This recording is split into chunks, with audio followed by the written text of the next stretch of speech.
A few days ago, CSGO content creator Sparkles did an interesting, albeit slightly controversial interview with two infamous hackers.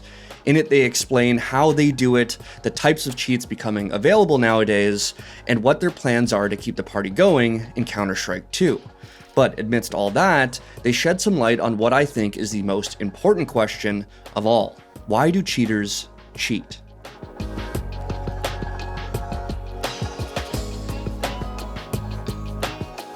Alright, I've said it 1,000 times, and I'll probably say it 1,000 more. Cheaters f***ing suck. On top of obviously being annoying, a waste of time, and honestly speaking pathetic, cheaters can have a lasting psychological effect on their victims. For example, the other night I was playing an unranked short match with a couple of friends when the enemy team's top fragger, who had been shitting on us all match, hit 7 1Ds in a row, an ace followed by 2 more in the next round. The guy was sus as f***. Now, was he cheating? Is he just better than me? Why was his account private? These are the questions I find myself asking far too often, and I'm sure many of you can relate as well. But unless a player gets banned off of your report, which in my experience doesn't happen too often, you'll probably never find out. Now, if scenarios like this happen enough, eventually you're going to start second guessing every game. And for as long as I've been playing Counter-Strike, cheaters have gotten in the way of having this competitive integrity far too often. However, a few weeks ago we released a video discussing CS2's improved anti-cheat and how it was shaping up to be the answer we were all waiting for. Whether they call it VAC Live, VAC Net, or VAC 2.0, this updated anti-cheat seemed like a beast, because from what we saw, it seemingly had the power to ban players the moment they're reported. And although we don't know exactly how it works, it does seem to be a lot more complex, incorporating things like AI learning on top of the existing foundations VAC already has. The point is, things were looking good. Valve was working hard to solving what many considered to be the biggest issue plaguing the franchise. However, just a few days ago, our pal Sparkles sat down with two infamous Counter-Strike hackers to talk about not just the current state of cheating, but what cheaters are already pulling off in the CS2 limited test. And folks, as ready as I was to emote on the gravestones of these motherfuckers,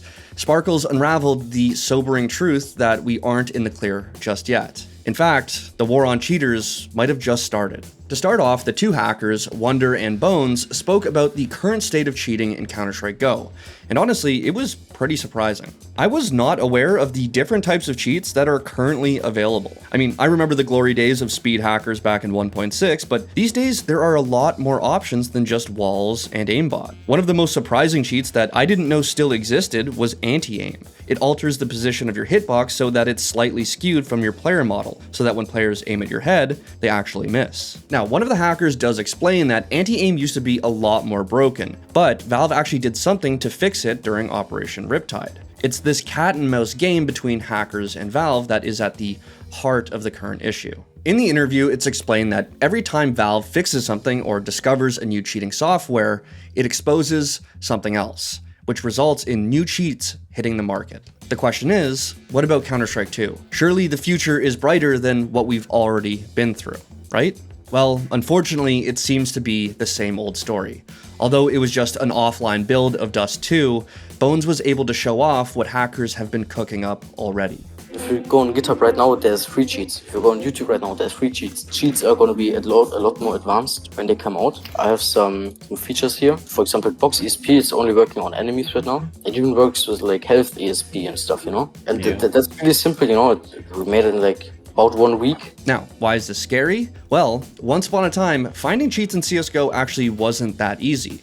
But as Bones explains, you can now find literal tutorials on how to make them on YouTube. It was rather hard to make cheats, and now everyone can do so, you know. If you look on YouTube how to make a CSGO cheat, there's whole tutorials for the Counter-Strike cheat. For 30 days, costs 300 rubles, €3 a month. That's how cheap it is to cheat. So yes, the new VAC does seem very powerful. I mean, even Bones and Wonder are impressed by it. But Sparkles was also sent a document that shows how variations of old exploits are already being found in CS2. If VAC Live doesn't come out strong, it might be too difficult for Valve to catch up to what these cheat developers can pull off. Maybe it's already too late. What is good is that, at least now, in the opinion of the hackers themselves, Valve is actually doing something to solve the issue. It seems like now they are caring because of Source 2, but on Source 1 they didn't even care. They were, I don't know, I'm not working there, but it's very weird what they are doing. Now, aside from all the things we learned about the current state of cheating,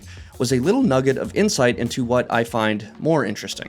Why do cheaters cheat in the first place? I understand why people like to cheat in single-player games. Hell, they used to be a ubiquitous feature put in by the developers themselves. I can even understand why people cheat in pro games, or develop them for that matter. I don't think it's right, but when there's money involved, at least the incentive is clear. But why cheat in this current era of competitive gaming? In regular matchmaking? What's the game? What got you into cheating a couple of years later? I would say it was first of other cheaters. Same thing with Wonder. What most people started cheating because of other cheaters. Now, I think I speak for everyone when I say F off. I cheat because of other cheaters is a ridiculous excuse. That being said, I do think it gives us some context into the motivations of some of these people. I know some people cheat because they just simply don't care. They think it's funny or they want to feel like a god, so they download cheats, go wild, get banned, then move on.